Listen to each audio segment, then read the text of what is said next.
প্রেমানন্দে একবার হরি হরি বল নিতাই গৌরী সীতানাথ। প্রেমানন্দে একবার হরি হরি বল। সমবেত ভক্তবৃন্দের চরণে আমার কোটি কোটি দণ্ডবৎ প্রণিপাত। শ্রীমদ্ ভাগবত শ্রী বলা হয়েছে নিগম কল্পতরুর গলিতং ফলম শুকমুখাদ অমৃত দ্রব সংযুতং পিবত ভাগবতং রসমালয়ং মুহুরহু রসিকা ভুবি ভাবুকা। নিগম কল্পতরুর গলিতং ফলম। শ্রীমদ্ ভাগবত যে শুনতে বসেছেন তো সেই ভাগবতের পরিচয় কি সবাই যে একটা পুরাণ, 18টা মহাপুরাণের একটা পুরাণ হলো ব্যাস রচিত 18টা মহাপুরাণের একটা পুরাণ হলো শ্রীমদ্ ভাগবত পুরাণ। এটা এই ভাগবত পুরাণের একটা সামান্য পরিচয়, কিন্তু তার একটা বিশেষ পরিচয় আছে। প্রতিটি বস্তুর যদি দুটো করে পরিচয় থাকে, একটা সামান্য পরিচয় আর একটা বিশেষ পরিচয়। আমি মানুষ, আমি মানুষ, উনি মানুষ, সবাই মানুষ, এটা সামান্য পরিচয়। কিন্তু আপনি একজন ডাক্তার, উনি একজন উকিল, আপনি একজন হাকিম, উনি ব্রাহ্মণ, উনি শূদ্র, উনি ক্ষত্রিয়, এই ভেদটা রয়েছে, এটাকে বলে বিশেষ পরিচয়। তেমনি শ্রীমদ্ ভাগবতের দুটো পরিচয়, একটা সামান্য পরিচয় আর একটা বিশেষ পরিচয়। সামান্য পরিচয়টা হলো ব্যাসের রচিত 18খানি মহাপুরাণের অন্যতম শ্রীমদ্ ভাগবত মহাপুরাণ। আর বিশেষ পরিচয়টি এখানে দিচ্ছেন নিগম কল্পতরুর গলিতং ফলম শুকমুখাদ অমৃত দ্রব সংযুতং পিবত ভাগবতং রসমালয়ং মুহুরহু রসিকা ভুবি ভাবুকা। নিগম কাকে বলে? বেদের অপর নাম নিগম। কেন নিগম বেদের অপর নাম? নিতরাং গময়তি ব্রহ্ম বোধয়তি। যে শাস্ত্র অনুশীলন করলে ব্রহ্ম প্রাপ্তি ঘটে তাকে বলে নিগম। সেই নিগমকে কল্পতরু বলা হয়েছে। কল্পতরু আমরা এই জগতে দেখতে পাই কি? কল্পতরু তাকেই বলে যে বৃক্ষের নিচে দাঁড়িয়ে আপনি যে ফল চাইবেন সেই ফল যদি দান করতে পারে তবে তাকে আমরা বলি কল্পতরু। আপনি মনে মনে কল্পনা করেছেন, যাক একটা আম গাছের তলায় দাঁড়িয়ে আছেন, আমাকে কাঁঠাল দাও, এই যে আম গাছে কাঁঠাল দিচ্ছে, আমাকে লেবু দাও, লেবু দিচ্ছে, আমাকে জাম দাও, জাম দিচ্ছে, আম দাও, আম দিচ্ছে, একটা গাছই সব দিচ্ছে। তখন তাকে কি বলে? কল্পতরু বলে। আমরা দেখি না স্বর্গে, শুনেছি স্বর্গে নন্দন কাননে এরকম কল্পতরু আছে। তা বেদকে কল্পতরু বলা হয়েছে। কেন কল্পতরু বলা হয়েছে বেদকে? বলে মানুষের জীবনের 4টে চাহিদা, ধর্ম, অর্থ, কাম, মোক্ষ। ধর্ম, অর্থ, কাম, মোক্ষ, এই 4টেকে আমরা কি বলি? পুরুষার্থ। পুরুষ মানে জীব, আর অর্থ মানে প্রয়োজন। জীবের প্রয়োজন মিটে যায় এই 4টে বস্তু, ধর্ম, অর্থ, কাম, মোক্ষ। যারা ভোগ পরায়ণ মানুষ, যারা ভোগ নিয়ে থাকতে চায়, সংসার নিয়ে থাকতে চায়, তাদের 3টে জিনিস চাই। আমার অন্তরে কামনা আছে, সেই কামনা পূরণ করবার জন্য অর্থ চাই, আর আবার যদি পরজন্ম পায় তা যদি কিছু কিছু ধর্মকার্য করে থাকে, লোকে দান ধ্যান আদি যাগযজ্ঞ করে থাকে, ভগবানকে পাবার জন্য না, সেটা আবার যদি পরজন্ম হয় বা এই জন্য আমার সংসারটা সুখে থাকে, আমার ধন দৌলত হয়, এটাকে বলছি ধর্ম। তাহলে যারা ভোগমার্গের মানুষ তাদের এই 3টে চাহিদা, ধর্ম, অর্থ, কাম। আর একদল মানুষ আছেন যারা নিবৃত্তি পথে যাচ্ছে, যারা এই সংসারের ভোগ আর চান না, এই সংসারের ভোগ সুখ থেকে চিরকালের জন্য মুক্তি চান, যাতে চিরসুখী হওয়া যায়, যাতে আর জন্ম মরণের ক্লেশ সহ্য করতে না হয়, যাতে মাতৃগর্ভে আসতে আর না হয়। তারা কি চায়? মোক্ষ চায়। তাহলে ধর্ম, অর্থ, কাম, মোক্ষ, এই চারটে হলো জীবের চাহিদা। ধর্ম, অর্থ, কাম, মোক্ষ, এই চারটি কিন্তু বেদ দান করতে পারে। আপনি যদি অর্থ চান, তার জন্য বেদের যজ্ঞ আছে, যে যজ্ঞ করলে বৃত্ত লাভ হবে। পুত্র চান, সেই যজ্ঞ করলে পুত্র হবে। গৃহের অশান্তি দূর করতে চান, যজ্ঞ করলে দূর হবে। বৃষ্টি চান, বৃষ্টি হবে। বলেন এগুলি সব দান করতে পারে বেদ মাতা। আবার যাগযজ্ঞের দ্বারা জাতি ইহকালে পুণ্য সঞ্চয়, আবার পরকালের পুণ্য সঞ্চয়ের কথাও বেদে আছে। তাহলে ধর্ম, অর্থ, আমার কামনা পূরণ করবার যা যা কথা বেদে আছে, তাহলে ধর্ম, অর্থ, কাম। আবার যারা মোক্ষ পথের যাত্রী, তাদের জন্য বেদে ব্যবস্থা আছে কিভাবে মোক্ষ পথে যাবেন। তাই চারটে দিতে পারে বেদ মাতা, ধর্ম, অর্থ, কাম, মোক্ষ। সেই বেদকে কি বলে? কল্পতরু। নিগম কল্পতরুর গলিতাং ফলম। শ্রীমদ্ ভাগবত হলো এই বেদ কল্পবৃক্ষের গলিত ফল। অতি উচ্চ শাখায়, বেদ বৃক্ষের অতি উচ্চ শাখায় এই ভাগবত ফলটি ঝুলছিল। ভাগবত ফল, বেদ কল্পবৃক্ষের ফল। ভাগবত যদি বেদে কি আছে জানতে চান, তাহলে দুটো শাস্ত্র আমাদের দেশে আছে, এক গীতা আর ভাগবত। এই দুটিতে বেদের কথা আছে। গীতাকে কি বলা আছে? সর্বপরিষদ গাব দগ্ধা গোপালনন্দন পার্থ বৎস সুধীর ভোক্তা দুগ্ধং গীতামৃতং মহৎ। আর উপনিষদ মানে বেদ, বেদের যার চরণ, বেদের মস্তক স্বরূপ উপনিষদ। সেই উপনিষদ গাভীর দুগ্ধ হলো গীতা, আর বেদ বৃক্ষের ফল হলো ভাগবত। তাহলে দুটো শুনলে বেদে কি আছে সব জানা যায়। নিগম কল্পতরু গলিত ফল, বললেন উচ্চ শাখায় ঝুলছিল ফলটা। ফল যখন পেকে যায় কি হয় বলুন দেখি? রসের ভরে টইটুম্বুর হয়ে গেছে, আর গাছে থাকে না, বৃন্তচ্যুত হয়ে মাটিতে পড়ে। যদি সরাসরি পড়ে তাহলে কি হবে বলুন দেখি? ফলটা ফেটে যাবে, রস বেরিয়ে যাবে, ধুলো বালি ঢুকবে। তাহলে এই যে ফলটা, ভাগবত ফলটা কি সরাসরি পড়েছিল? বলে না।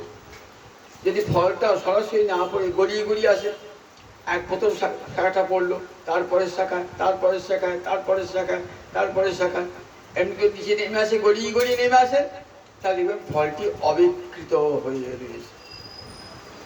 ভাগবত ফলটা কিন্তু একবারে উচ্চ শাখা থেকে নিচে পড়ে যায় নাই। ন কেনাপি বলাৎ পাচিত, শ্রী গোস্বামী টিকায় বলছেন, অতি পক্কতায়া শতৈব পতিতম। খুব পেকে গেছিল, আপনি পড়ে গেছে। ন কেনাপি বলাৎ পাচিত, কেউ জোর করে পারে না।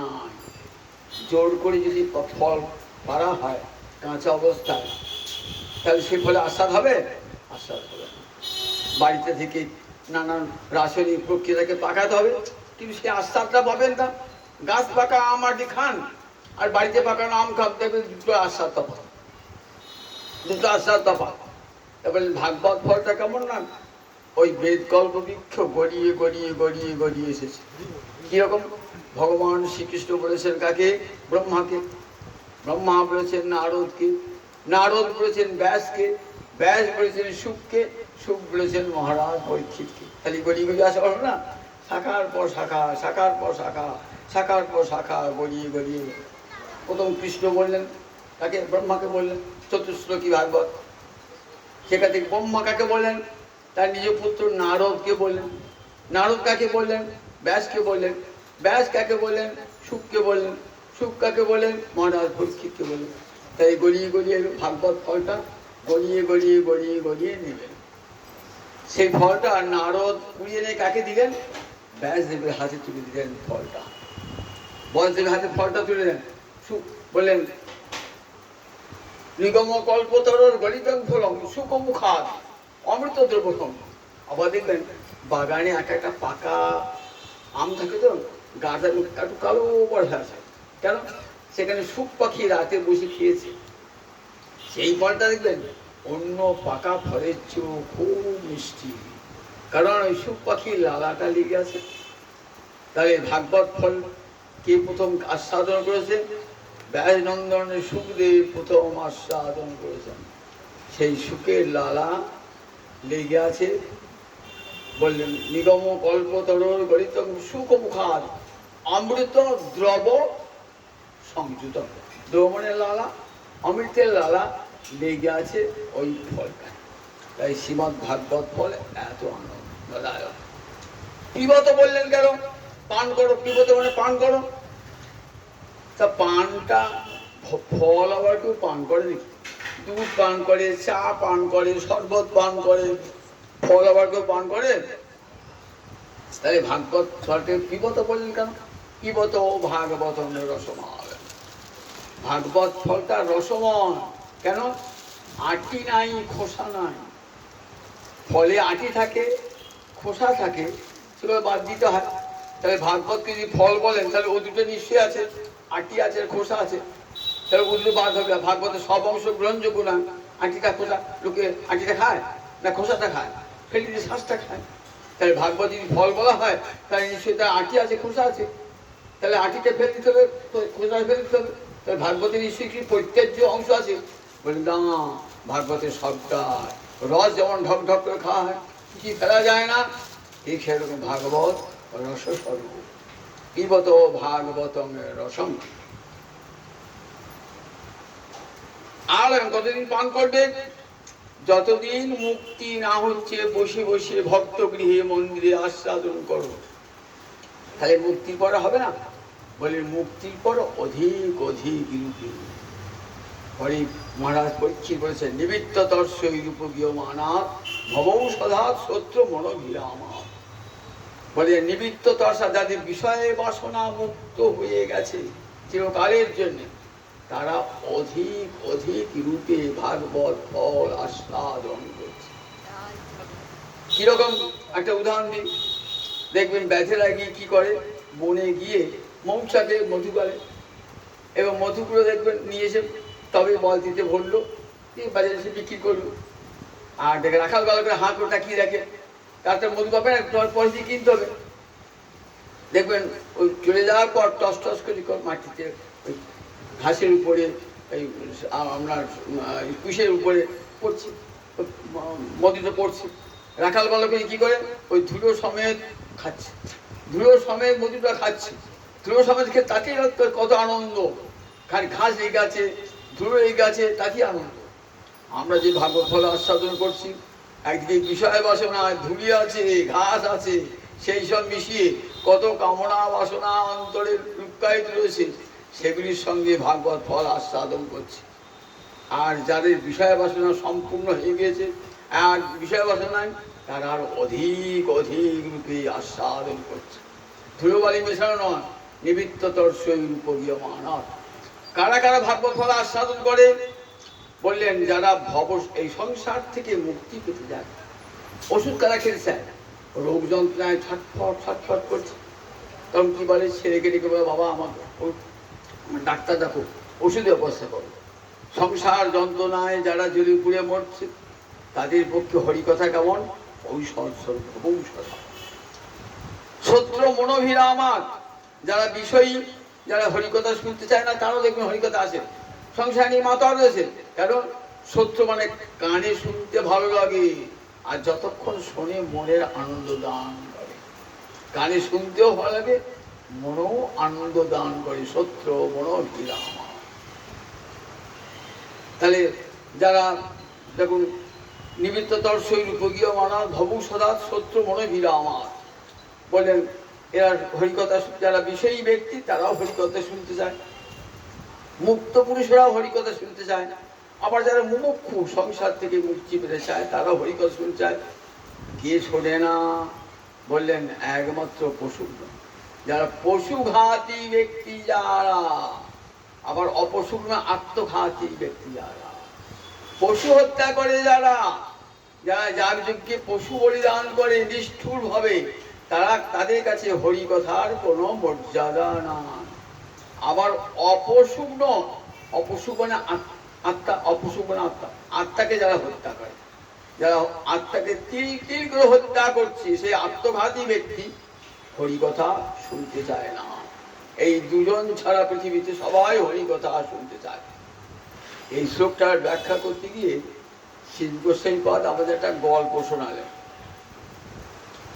আমরা জানেন বিক্রমাদিত্য বড় জ্ঞানী রাজা ছিলেন। বিক্রমাদিত্য, তা সে একবার তাল বেতালের পাল্লায় পড়েছে। তাল বেতাল ভূত, প্রশ্নের উত্তর দিতে না পারলে ঘাড় মটকিয়ে দেবে। তাল বেতাল একটা প্রশ্ন করেছে। কি প্রশ্ন করেছে? এখানে আছে, সেখানে নাই, এখানে নাই, সেখানে আছে, এখানেও আছে, ওখানেও আছে, এখানেও নাই, ওখানেও নাই। কেমন ধাঁধা দেখুন। এখানে আছে কিন্তু ওখানে নাই, অর্থাৎ এই মর্তে আছে কিন্তু ঊর্ধ্বলোকে গেলে আর কিছুই নাই। আবার এখানে নাই কিন্তু ওখানে আছে, এখানে এই লোকে কিছু নাই কিন্তু ঊর্ধ্বলোকে আছে। আবার এখানেও আছে, ওখানেও আছে, এই লোকেও আছে, ঊর্ধ্বলোকেও আছে। আবার এখানেও নাই, ওখানেও নাই, এই লোকেও নাই, ঊর্ধ্বলোকেও নাই। যদি বলতে না পারে ঘাড় মটকিয়ে দেবে, একবার ভূত খেয়ে ফেলবে। তো কেমন জ্ঞানী দেখুন। তখন একটি সংস্কৃত শ্লোক শুনিয়ে উত্তরটা দিলেন। রাজপুত্র চিরঙ্গে জীব, মা জীব ঋষি পুত্র, জীব বা মর বা সাধু, ব্যাধ মা জীব মা মর। একটা সাধু কীর্তন করতে করতে যাচ্ছে, তখন একটা রাজপুত্র এসে প্রণাম করলেন। প্রণাম জানিয়ে, প্রণাম করতে আশীর্বাদ করতে হয়। কি বলে আশীর্বাদ করলেন? রাজপুত্র চিরঙ্গে জীব, হে রাজপুত্র তুমি দীর্ঘজীবী। কিছু যাচ্ছেন যে একটা ঋষি পুত্র এসে প্রণাম করছে। ঋষি পুত্র প্রণাম করেছে, তাকে আশীর্বাদ করতে হতো। কি বলে আশীর্বাদ করলেন? মা জীব ঋষি পুত্র কর, হে ঋষি পুত্র তুমি বেশি দিন বেঁচো না, তোমার মৃত্যু হলেই ভালো। আর একটা একটা সাধু প্রণাম করে, জীব বা মর বা সাধু, সেও সাধু হরি কথা বলে, সেও প্রণাম করে। সাধু সাধুকে দেখলে প্রণাম করে। তারপরে জীব বা মর বা সাধু, সাধু তাকে আশীর্বাদ করে, তুই মরতে পারো, তুই বাঁচতে পারো। আর একটা ব্যাধ, সেদিকে সবাই প্রণাম করছে, আমার প্রণাম করি, সে ওটা প্রণাম করেছে। তখন তাকে বলছে, ব্যাধ মা জীব মা মর, ওই ব্যাধ তুই মরো না, তুই কিছু। চারজনের ক্ষেত্রে চার রকম আশীর্বাদ, চারজনের ক্ষেত্রে। দেখুন, প্রথমে রাজপুত্র প্রণাম করেছে। রাজপুত্রকে বলে, রাজপুত্র চিরঞ্জীব, তুমি দীর্ঘজীবী হয়ে থাকো, কারণ তোমার এখানে অনেক ভোগ আছে। রাজা, তুমি রাজার ছেলে তো, কত ভোগ বিলাসে কাটাচ্ছ, কিন্তু ওখানে তোমার কিছুই নাই। এখান থেকে যখন ওখানে যাবে না, উপর লোকে যাবে, কিছুই তোমার জন্য নাই। এখানে টাকা পয়সা মেলা ধন দৌলত সব আছে, যখন এখন যাবে তখন কিছুই থাকবে না তোমার। ধনী যারা, ধন সম্পত্তি মাতারা, তাদের এখানে আছে, ওখানে তাদের শূন্য, কিছুই নাই ওখানে। তাদের এখানে আছে কিন্তু ওখানে। রাজপুত্র, মা জীব ঋষি পুত্র কর, ঋষি পুত্র কত কিছু সাধন করছে, গুরু গৃহে থেকে বেদ পাঠ করছে, ঋষি আদেশ, গুরুর আদেশ পালন করছে, সে কিছুই তো নাই। একবেলা অন্ন জুটে জুটে না কোনোদিন, বহু কষ্ট থাকে। তাকে আশীর্বাদ করেন, তুমি বেশি দিন বেঁচো না, কারণ তোমার এখানে কোনো ভোগ নাই। বনে বনে থাকো, বনের ফলমূল খাও, সেখানে এখানে তোমার কিছুই না, কত কিছু সাধন করছে, কিন্তু ওখানে গেলে তোমার স্বর্গ সুখ রয়েছে, সব সুখ তোমার জন্য রয়েছে, অনন্ত ঐশ্বর্য সাধন আছে তোমার জন্য। তাহলে দেখুন, ঋষি পুত্ররা সাধারণ ভজন করছে, তাদের জন্য অনন্ত ঐশ্বর্য পড়ে রয়েছে। আর জীব বা মর বা সাধু, হরিনাম কীর্তন করছে সাধু, বলছে সাধু তুমি বেঁচে থাকলেও আনন্দ তোমার, আবার মরে গেলেও আনন্দ তোমার। এখানে কত ভক্ত সঙ্গে বসে কত আনন্দ করছো, কীর্তন করছো, সংসারী দুঃখ যারা তোমাকে স্পর্শই করতে পারবে না। আবার যখন তুমি ওখানে যাবে, সেখানেও গোলক বৃন্দাবনের রাধা মাধবের সেবায় আনন্দে বিভোর। এখানেও তোমার আনন্দ, ওখানেও তোমার। আর ব্যাধ মাজিল মা বড় ব্যাধ, তোমার এখানেও নাই তোমার ওখানেও নাই, ব্যাধের এখানেও নাই ওখানেও নাই, সেটা হিংসা করে করে মরছে। কত বন্য প্রাণী হত্যা করছে, কখনো বা রাজা যে দিকে ফেলে তাকে জেলে পুড়ে দেবে ওই বন্য পশু হত্যা করার জন্য। আবার সে যে এতগুলি পাপ করলো না, সেই পাপের ফলেতে তাকে আবার কি করতে হবে, অনন্ত নরক ভোগ করতে হবে। যতগুলি পশু হত্যা করেছে তত কোটি কল্পকাল নরকে কষতে হবে তাকে। তারপরে ওই যারা ব্যাগ, একমাত্র ব্যাগ, তারা আর কে হরি কথা শুনতে চায় না। মহারাজ পরীক্ষিত বলছেন, কোপমান বিরজ্জেত, কোন ব্যক্তি বিরত বলে হরি কথা শুনবো না, কে বলে? একমাত্র বিরাম পশু, একমাত্র পশুঘাতী ব্যক্তি যারা, আবার আত্মঘাতী ব্যক্তি যারা, তাদের কাছে হরিকথার কোনো মূল্য না। হরিকথা শুনতে বসেছেন তো, বেদ কল্প বৃক্ষের ফল। আজকে কি দিনটি কি বলে দেখিনি, পয়লা আষাঢ়। এই পয়লা আষাঢ় কার হৃদয়ে বিরহের ভাবনা জেগেছিল বলতে পারেন? মহাকবি কালিদাসের। মহাকবি কালিদাস আকাশে মেঘ দেখে অন্তরে বিরহ বেদনা জেগে উঠেছিল। আষাঢ়স্য প্রথম দিবসে মেঘম আশ্লিষ্ট শান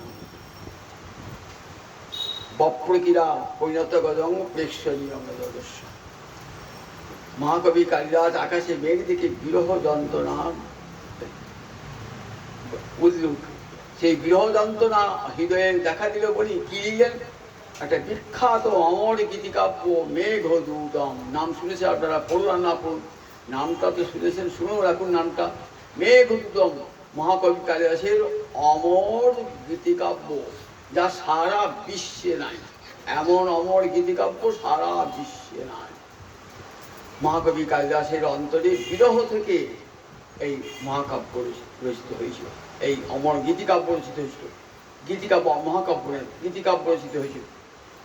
সেখানে এক যক্ষ অভিশপ্ত হয়েছে। কেন অভিশপ্ত হয়েছে? সে ছিল কুবেরের ভৃত্য। কুবের তাকে অভিশাপ দিয়েছে কর্তব্য অবহেলার জন্য, যাও 1 বৎসর তুমি রামগিরি পাহাড়ে তোমার নির্বাসন দান করো। 1 বৎসর সে রামগিরি পাহাড়ে নির্বাসিত আছে, ঘরে আছে নিজের প্রিয়তমা। তার জন্য তার মনটা উতলা হইতেছে। মেঘকে সে পাঠাচ্ছে, যাও দূত করে পাঠাচ্ছে, মেঘ যাচ্ছে, যাও তুমি আমার কুশল সংবাদ নিয়ে গিয়ে আমার প্রিয়জনকে দাও গা, সে আছে অলকাপুরীতে যাচ্ছে, কামনার মুখ্য ধাম অলকাপুরীতে যাচ্ছে। এই বিরহ নিয়ে রচনা করলেন অমর গীতিকাব্য মেঘদূতম। আষাঢ় মাসেতেই আমার দেখুন এই বললেন। আচ্ছা, ভাগবত বলতেছে আপনি প্রাকৃত কাব্যের কথা উল্লেখ করছেন না। দেখুন কেন উল্লেখ করলাম, দেখুন মহাকবি কালিদাস মেঘদূত রচনা করেছেন না, অনেক ব্যাখ্যা, তার আধ্যাত্মিক ব্যাখ্যা দিয়েছেন। স্বয়ং রবীন্দ্রনাথ একটা তার দেখবেন মেঘদূত একটা কবিতা রচনা করেছেন। সেখানে দেখেছেন জীবের এই যে যক্ষের বিরহ, এটা মহাকবি কালিদাস যক্ষের বিরহ বলেন না, সমস্ত জীবের অন্তরে একটা বিরহ বেদনা লেগে রয়েছে। কোথায় বিরহ?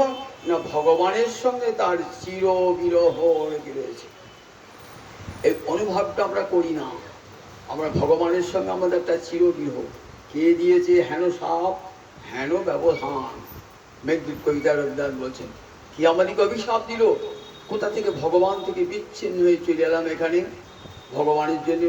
সকলের মন দেখবেন একটা মনে মনে বিরহ বোধ হয়, সব পেয়েও মনে হয় যেন কিছুই পাই জানি।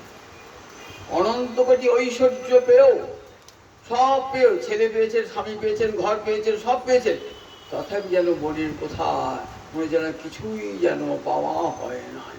এই বিরহ বোধ অন্তরে যাবে, সাধুজনের হৃদয়ে অবশ্যই যাবে। কেন এই বিরহ যাবে? আর এই বিরহের ফলেই শোক হয়, বিরহের ফলে শোক হয়। আজ আপনি বিরহ সভা, আজকে যেসেছি আমার বাড়ি দিয়ে বিরহ সভা, তার বিরহের কথাই বলবে। বেদে আছে এই বিরহের কথা। একটা উপনিষদের নাম মুন্ডক উপনিষদ, অথর্ববেদের অন্তর্গত। অথর্ববেদে 28টি উপনিষদ আছে, তার মধ্যে এই মুন্ডক উপনিষদটা সবচেয়ে সেরা উপনিষদ। মুন্ডক মানে মুন্ডন করে যে, মুন্ডন মানে মাথার চুলটাকে যদি কামিয়ে দেওয়া হয় তাহলে মাথাটা ধরো দেখা যায়, প্রত্যেকে যায়। ঠিক তেমনি মায়াটা কামিয়ে মুন্ডন করলে পারে জীবের আসল স্বরূপটা ফুটে ওঠে, মায়াটা দূর হয়ে যায় জীবের আসল স্বরূপ। আমি যে নিত্যকালের কৃষ্ণ দাস, আমি যে কৃষ্ণাংশ, এই বোধটা জীবের হয়। কখন মায়া যখন সরে যাবে, ওই মাথার চুল মুন্ডন করলে যেমন মাথাটা দেখা যায়, ঠিক তেমনি মায়াটা দূর করলে জীবের স্বরূপটা ভেসে ওঠে। তাই উপনিষদ নামটি কেমন তখন মুন্ডক উপনিষদ। সেখানে বলছেন ঈশ্বর আর জীব কেমন দুটো পরস্পর বন্ধু, দাস উপর্ণা সজুজা সখায়া সমানং বৃক্ষং পরিশস্য জাতি।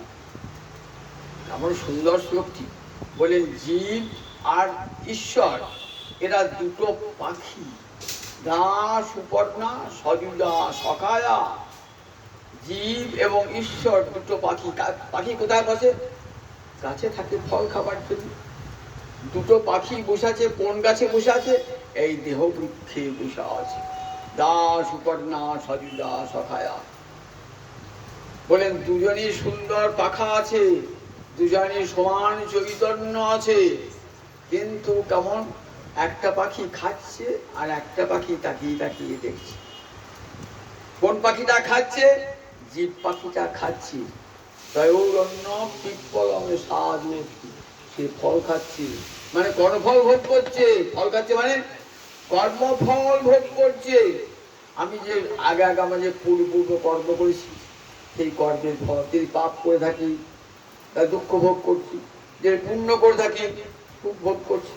পাপ পুণ্যের ফল তো আমাকে ভোগ করতেই হবে। তাই দেখুন, একটা পাখি ফল ভোগ করছে আর অন্য পাখিটা অনশন, সে খাচ্ছে না। অনশন মানে খাচ্ছে না, সে কিছু অভিচাকস্তি, সে চেয়ে চেয়ে দেখছে। সে সুন্দরটা অর্থাৎ অন্তর্যামী পরমাত্মা, তিনি সাক্ষী স্বরূপ, তিনি চেয়ে চেয়ে দেখছেন। একই গাছে কিন্তু কি আশ্চর্য বিরহ দেখুন। একই গাছে রয়েছি, ভগবানের সঙ্গে রয়েছি, তবু বিরহ বোধ কেন রয়েছি? সমানে বৃক্ষে পুরুষ নিমগ্ন অনিশয়া শোচতি উচ্চমান। জীব তাকে আছে কোন দিকে? পিছন দিকে ভগবান আছেন, আর সামনে আছে মায়ার জগৎ। মায়ার জগৎ এই নেই। দেহ ধারণ করে কি পাবি জানিস? জীবাত্মাকে বলবি কি পাবি? স্ত্রী পাবি, পুত্র পাবি, ঘর পাবি, বাড়ি পাবি, টাকা পাবি। জীব ছুটে আসছে, মায়া ভেলকি দেখাচ্ছে, কত রঙিন স্বপ্ন দেখাচ্ছে মায়া। যে আবার ছুটে আসছে, তার কামনা বাসনা মিটছে না। এ জন্মে ভোগ করো, তার হলো না, আবার পরজন্মে দিও, ভালো ঘরে জন্ম দিও, ভালো বর দিও, ভালো ঘর দিও, ভালো টাকা পয়সা দিও, ভালো ছেলে দিও। কত অন্তরের বাসনা, আবার সেই বাসনার ফলে আবার জন্ম। কে দেখাচ্ছে? মায়া। নি করে দুঃখ দেখাচ্ছে মায়া। কৃষ্ণ ভুলি সেই জিহিবি অনাদি বহির্মুখ, অতএব মায়া তারে দেয় ভীষণে দুঃখ। কবু স্বর্গে উঠায়, কবু নরকে চুবায়, দণ্ড জনে রাজা যেন নদীতে চুবায়। বলছেন দেখো, জীবের এই যে বিরহ কাতরতা দুঃখ কেন? ভগবানকে ভুলে আছে। এই উপনিষদের বাক্যটাই তেমন সুন্দর বাংলা পয়ারে কবিরাজ গোস্বামী পাদ অনুবাদ করলেন। কৃষ্ণ ভুলি সেই জীব, এবার বলছে অনিশয়া শোচতি উজ্জ্বল। অনিশয় মানে আমি তো ঈশ্বরের সঙ্গেই রয়েছি, আমি তো ঈশ্বরের নিত্য দাস। ঈশ্বর নিত্য, আমিও নিত্য। আমি মরল, আমার এই দেহটা মরবে, আমি কখনো মরব না। আমি ছিলাম, আমি আছি, আমি থাকি। আমি আজ পুরুষ দেহে আছি, কালই নারী দেহে। আজ নারী দেহে আছি, কাল পুরুষ দেহে। আজ মানুষ দেহে আছি, কাল পশু দেহে, কাল পাখির দেহে। কিন্তু আমি আছি, আমি সব সময় আছি, আমার কখনো বিনাশ নাই। এই বোধটা তো আমার আসে না? মৃত্যু ভয়ে সবাই আমরা কাঁদছি, প্রিয়জনের বিরহে আমরা সবাই কাঁদি। প্রিয়জনের বিরহে সব থেকে প্রিয়জনকে গোবিন্দের মতন সখায়া, এমন প্রিয়জন জগতে আর আছে? সখা কাকে বলে? সমপ্রাণ সখা মতো। বন্ধু কাকে বলে? অত্যাগ সহন বন্ধু, সদৈবানুমত শ্রী এক ক্রিয়ং ভবেন মিত্র, সমপ্রাণ সখা মতো। যার ত্যাগ এক বিরহ এক মুক্ত সহ্য করা যায় না তাকে বলে বন্ধু। যার এক মুক্ত বিরহ সহ্য করা যায় না, সদৈবানু মত সুহৃদ, যিনি সব সময় আমার মতে মতে চলেন তিনি আমার বন্ধু সহিত। আর একক ক্রিয়ং ভবেন মিত্রং, একই কাজ যারা করে তাদেরকে কি বলে? মিত্র। আর সমপ্রাণ সখা মত, একরকম মনের বাসু প্রাণ যদি হয় তাহলে তাকে বলে সখা বলে। ভগবানকে চারটে, বেদে ভগবানকে বন্ধু বলা হয়েছে, বেদে ভগবানকে সখা বলা হয়েছে, ভগবানকে মিত্র বলা হয়েছে, ভগবানকে শহীদ বলা হয়েছে। তাহলে এত বড় বন্ধু জগতে আর কেউ নাই, সমপ্রাণ। ভক্তের বিরহে ভগবানের চোখে জল ঝরে। যখন হরিদাস ঠাকুর মহাপ্রাণ হয়েছে তখন হরিদাসের তনু প্রভামার করে উঠাইয়া অঙ্গনে নাচেন প্রভামার প্রেমামিষ্ট হইয়া। হরিদাসের তনু করে নিয়ে আমার মহাপ্রভু নৃত্য করছেন, ভক্তের বিরহে তার দুচোখে জল। ভগবান বলছে, হে গোবিন্দ, হে কৃষ্ণ, আমাকে কৃপা করে এমন সঙ্গ দিয়েছিলে, সেই সঙ্গ আজ ভঙ্গ হয়ে গেল। হরিদাস আসিল পৃথিবীর শিরোমণি, তাহা বিনা রত্ন শূন্য হইলাম এদিনই। আজ হরিদাস চলে গেল, পৃথিবী আজ রত্ন শূন্য হয়ে গেল।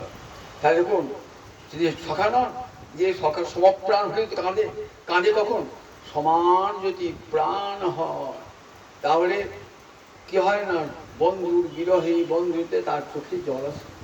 সমপ্রাণ না হলে চোখে জল আসবে। একই বেদনা প্রাণে, ভক্তের বেদনা ভগবানের, ভক্তের বেদনা ভগবানের অন্তর লাগে। ভগবানও কাঁদেন ভক্তের জন্য, ভগবানও কাঁদেন। সীতা দেবীর জন্যে রামচন্দ্র কত কেঁদেছেন দেখবেন। ভবভূতির উত্তর রামচরিতে নির্জনে বসে বসে ঘরে দরজা বন্ধ করে রামচন্দ্র চোখে জল ফেলেছেন। আবার যখন সীতার পাতাল ঢুকেছিল তখন সকলের মাঝেই কাঁদছেন, হাসিতে হাসিতে বলে কাঁদছেন। ভক্তের জন্য ভগবান চিরকাল কাঁদে চোখের জল। তার মতন সখা, তার মতো সুহৃদ জগতে আর কেউ অনিশ্চয় আসুন। তাহলে আমাদের শোক কেন, বিরহ কেন? জগৎ ঘুরে দেখি সর্বত্র শোক, সর্বত্র বিরহ। প্রিয়জনকে হারিয়ে সবাই শোক করে, এমন লোক নাই পৃথিবীতে প্রিয়জনকে হারিয়ে শোক করে না।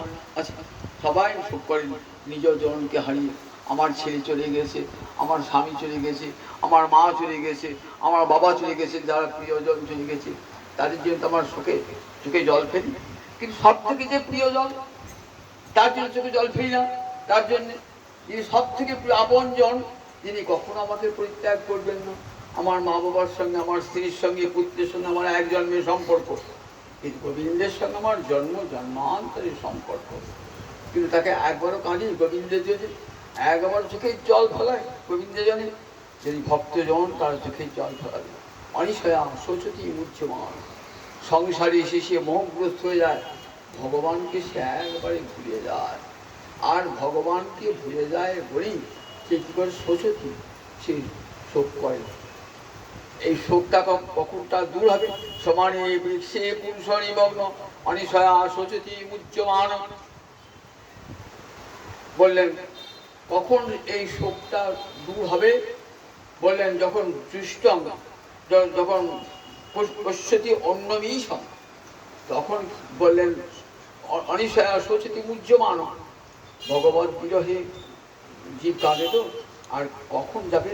বললেন দুষ্টঙ্গে যদা পশ্যতি অন্যমীশং। দুষ্টং মানে সাধু গুরু সেবাতে যখন মুখটা গোবিন্দের দিকে যাবে, যখন চিনতে পারবেন বড় গোবিন্দের মহিমা, আমি তো তারই অংশ, তখন আর শোক দুঃখ কিছুই থাকবে না। তখন আর শোক থাকবে না। দুষ্ট মানে সাধু কৃপা যে লাভ হয়ে যায়, সাধু শাস্ত্র কৃপায় যদি কৃষ্ণন্মুখ হয়, সেই জীবিনী স্তরে মায়া তাহারে ছাড় হয়। সাধুর কৃপা যেতে, সাধুর কৃপা মানে গুরুর কৃপা, শাস্ত্র কৃপা। সাধু এসে গুরুদেব এসে শাস্ত্র করে দেখান। জীব তুমি কাঁদছো কেন? কার জন্য কাঁদছো তুমি? কার জন্য কাঁদছো? স্ত্রীর জন্য, পুত্রের জন্য, আপনজনের জন্য কাঁদছো? দেখো কেন না, কাঁদছো ভগবানের জন্য কাঁদো। শাস্ত্র করে দেখো তুমি কার দাস? তুই ভগবানের নিত্যকালের দাস, তাকে ছেড়ে আসো, এই বিরহ বেদনা ভোগ করো।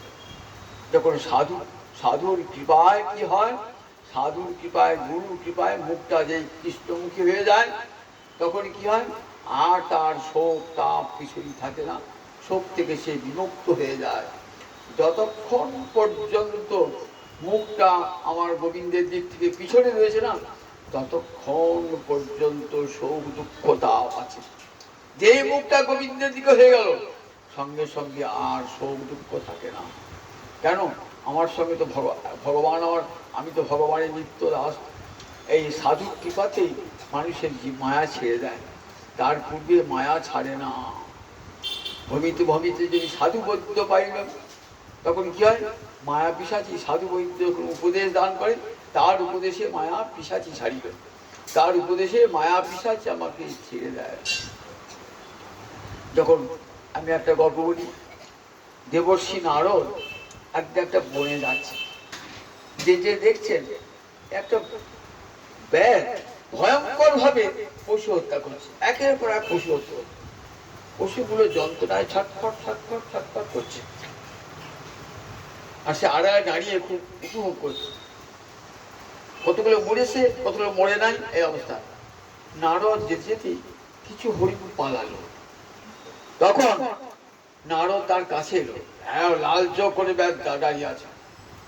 রেণুকা এলে, আমার সব পশুগুলা পালালো, তবে আমি একটা কথা জিজ্ঞাসা করতে এলাম তোমার কাছে। কি জিজ্ঞাসা করতে এলে? আচ্ছা, এই পশুগুলো তুমি একবারে মেরে ফেললেন না কেন? একবারে যন্ত্রণা দিয়ে মারছো কেন? বলছে এইটি তো আমার আনন্দ, এইটি তো আমার আনন্দ, যন্ত্রণায় ছটফট ছটফট করবে, আর সেই দেখে আমার আনন্দ হবে। দেখুন, এইটা দেখি আনন্দ হবে, ব্যাধের অন্তর আনন্দ হবে। কেমন মায়াচ্ছন্ন দেখুন, অপরকে দুঃখ দিয়ে তার অন্তর্গত উল্লাস। বলেন, আচ্ছা দেখো, তুমি যে পাপগুলো করছো, পাপ কিসে? এই যে এতগুলি প্রাণী হত্যা করছো, এতগুলি প্রাণী হত্যা করছো, বলে আমার জীবিকা, এটা তো আমার জীবিকা, আমি খাবো কি করে? তা বললে, দেখো আমি যে তোমার খাওয়ার ব্যবস্থা করি।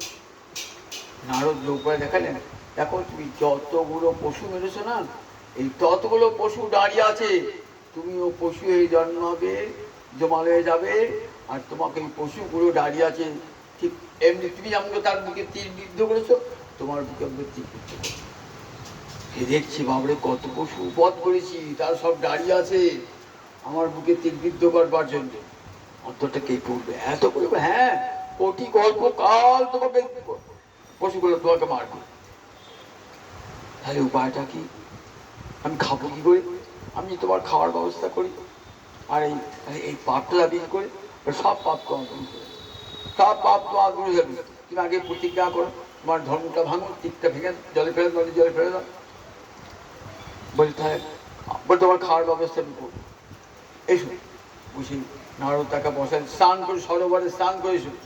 স্নান করলেন, তাকে কানে হরে কৃষ্ণ কৃষ্ণ কৃষ্ণ হরে হরে, হরে রাম রাম রাম হরে হরে, এই মহামন্ত্র দান করলেন। বললেন, তুমি আর কিছু করবে না, এইখানে বসে বসে নাম কর, নাম করে এখানে তুলসী বৃক্ষ রোপণ করবে, আর বসে বসে নাম করবে, তোমার খাবার সব পেয়ে যাবে।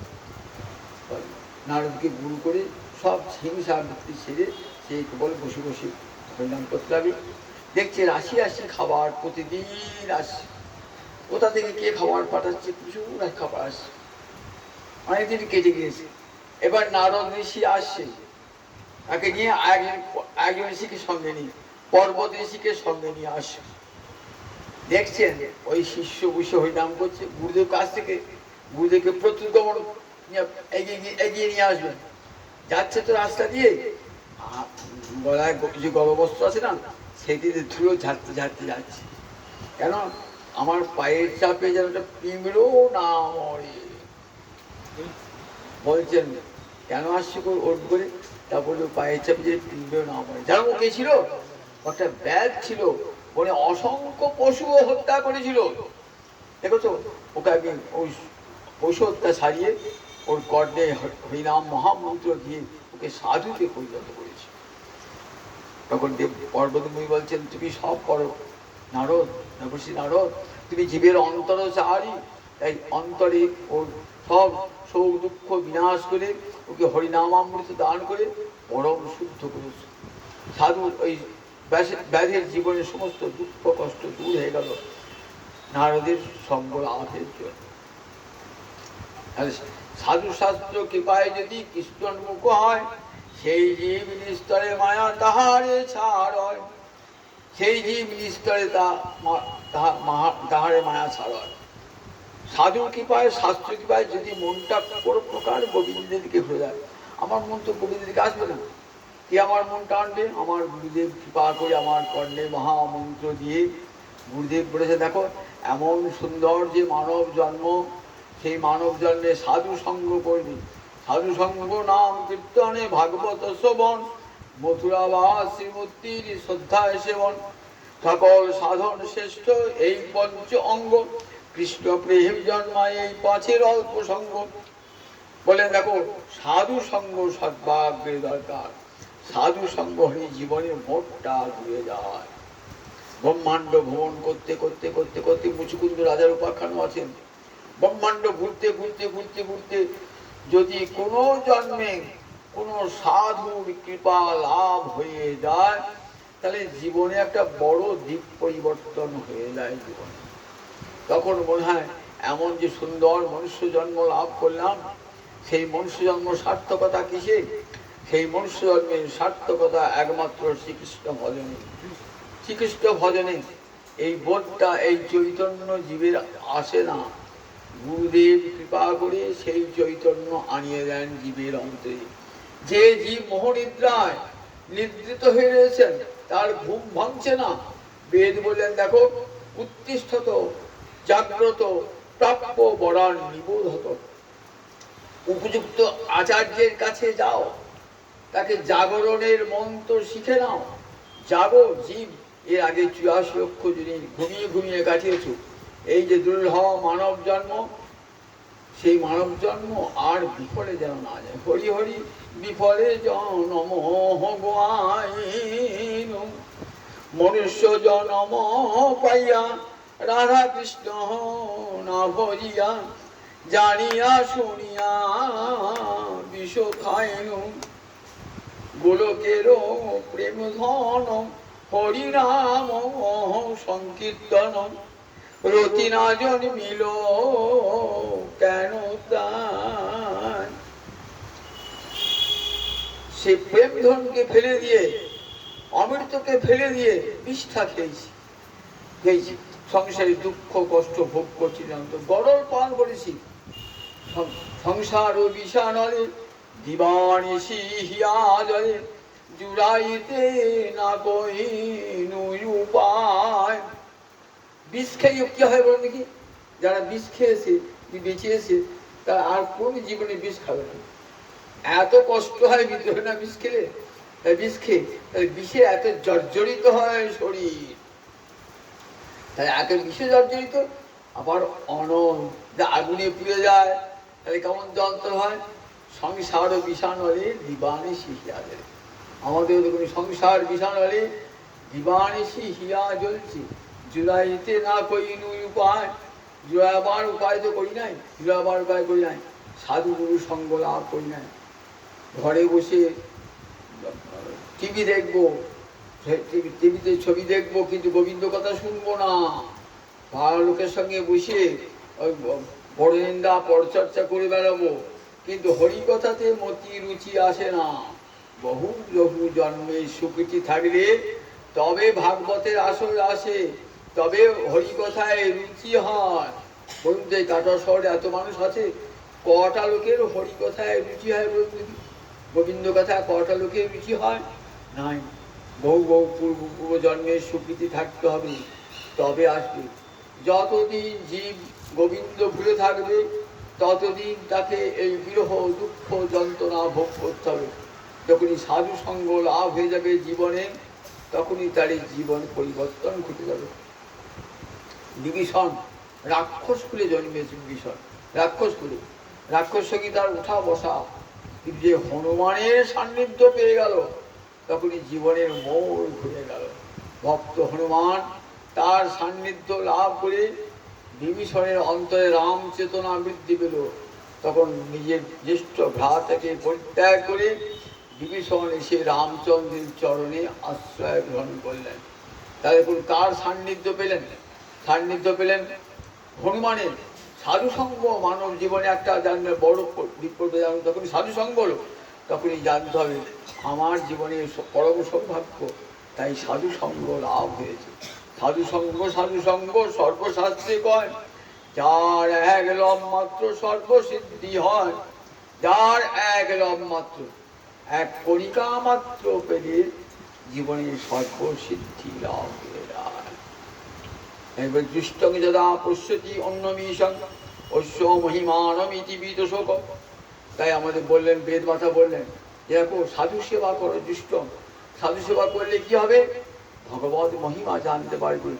আবার তুমিও যে ভগবানের অংশ, নিত্যকালের অংশ, এটা তুমি জানতে পারবে।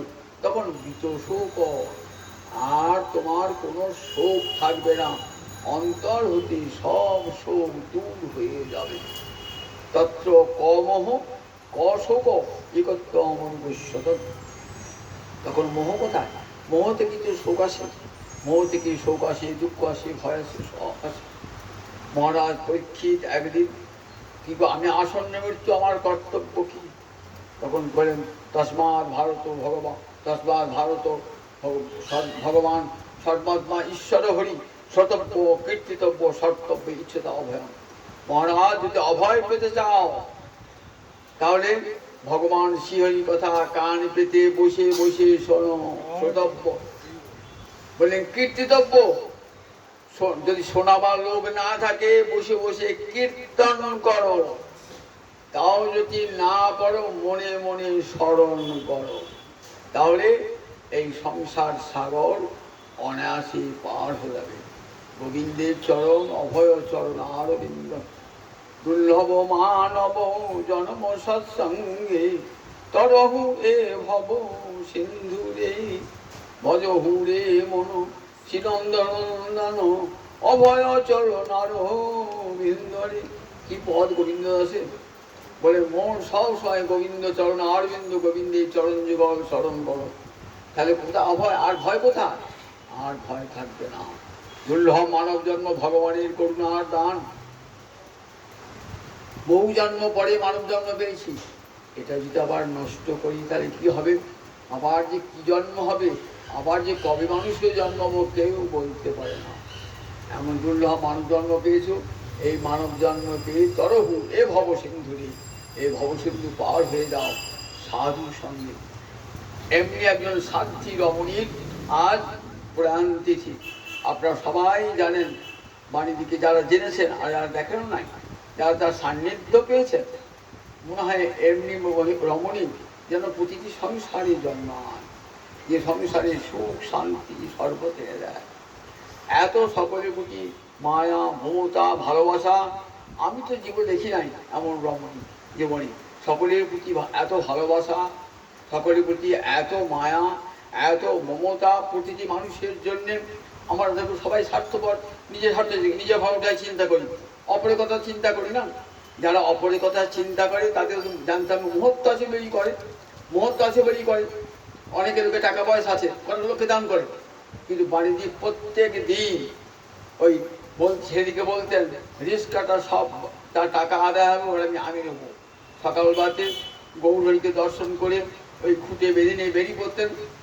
কাল একাদশীতে কে ফল কিনবে তাকে একাদশী দাও, কে রোগে ভুগছে তাকে টাকা দাও। এমনি করতে করতে ঘরেশ্বর মন্দির যেতেন।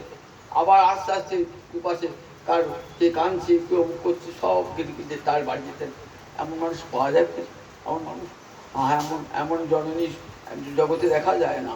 মনে হয় যেন আমি তার জীবনে সান্নিধ্য পেয়েছি বলি জীবন মনে হয় যে এমন মানুষ জগতে আর হয় না। ন ভূত ন ভবিষ্যতি, এমন মানুষ জগতে হবেও না, হবেও না এমন মানুষ। সেই বাণীদির আজ বিরহতিথি, বিরহতিথি। আপনারা বাণীদিতে আমার আজ এখানে নাই, গোবিন্দ চরণেই চলে গেছেন তিনি। মানুষকে ভালোবেসে কোথায় যায়? গীত কৃষ্ণলোকেই চলে যায়। তার ভালোবাসার জন্য হরিকথা শুনতে ভালোবাসেন। আমার পাশে বসে বসে ওই গোবিন্দ মন্দিরে পাঠ তিনি চালু করে গেছেন, পাশে বসে পাঠ শুনতেন। গৌরাঙ্গ মন্দিরে পাশে বসে পাঠটি শুনতেন, প্রতিদিন পাঠটি শুনতেন। একদিন পূজা মধ্যে কিনে আসছি, যদি বলতেন আজকাল চলো চলো বসে কিছু হবে না, চলো পাঠ করেই চলো, এমন মানুষ দেখা যায় না। আর সেই বাণীটির গৃহতিথি, সেই বাণীটির চরণে কোটি কোটি প্রণাম জানাই। তুমি নমস্কার রমণী, তুমি রমণী কুলশ্রেষ্ঠা, তোমার চরণে কোটি কোটি প্রণাম জানায়। তোমাকে স্মরণ করলো হৃদয় পবিত্র হয়ে যায়, নির্মল হয়ে যায়। তুমি জগৎ জন্যে হয়েই থাকো, জগতে সকল জয় নিতাই জয় নিতাই।